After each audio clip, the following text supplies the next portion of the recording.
저는 지금 미얀마에 있으며 거기서 아버지께 인사에 연락하고 있습니다. 다예신의 두디드나의 사라의 강세야 반эм디요. 미얀마 대장가 대장의 안외다디 시에 안외도 와비로 빌라비다 디제네다.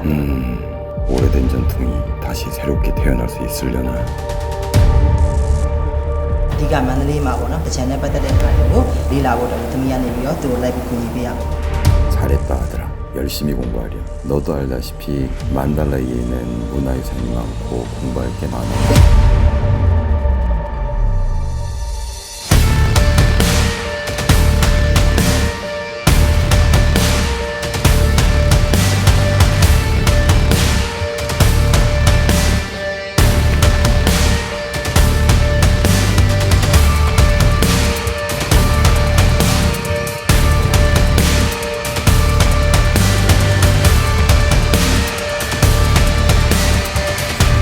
와우, 이제 많이 되노? အရန်မိုက်တယ်လို့မခေါ်ဘူးမင်းဆိုရက်တက်ပဲလို့ခေါ်တယ်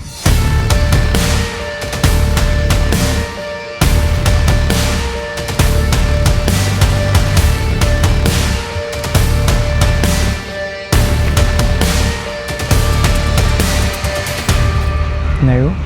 ကျွန်တော်လေး လို့ဆိုတကြံလို့ဆိုလိုက်လို့ရှိရင်မန္တလေးတကြံနဲ့မြို့မဂီတာခွဲကခွဲမြောင်မြဲရှင်သွင်းနေရလေ ကျွန်တော်ကိုလိုက်ဖို့ပြရလား မြစ်သိရောက်ပြီလေဒီရွှေဝါပန်းပတောက်တွေထုံကြည့်သေးပြဲငါထူတဲ့တကြံမီဒူပုတေတံဝေတံပြိုင်စုံညီလို့လေဒီရင်နောက်ထပ်မှရင်တွေကပြချွေ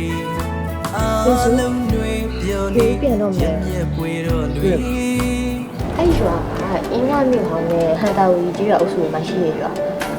အေယာဝတီမြင်းနဲ့မြင်းငယ်မြင်းဆောင်ကအရက်နာမှာပဲပြီးတော့မန်နူအုပ်ကြောင်းနဲ့လူမျိုးမှာရှိရတယ်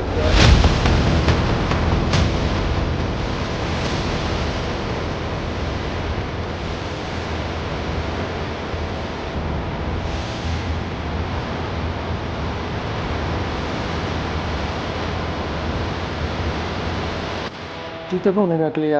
တပည့်တော်ပါပဲခင်ဗျာ